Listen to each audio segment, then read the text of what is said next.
race number 8.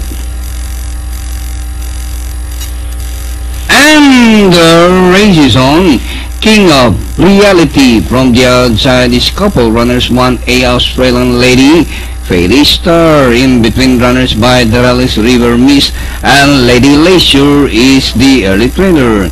Back to the front runner, King of Reality by a length and a half, followed by Fairy Star by Darrell, and alongside is 1A Australian Lady. Moving up the Nori inside River Mist and Lady Leisure.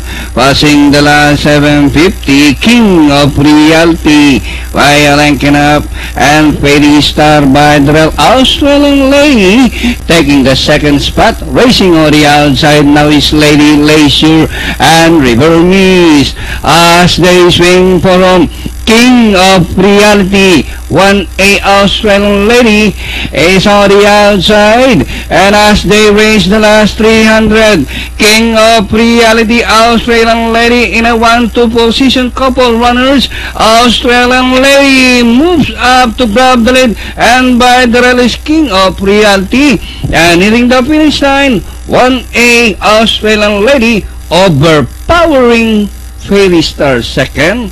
Third, King of Reality, Lady Leisure, and River Mist.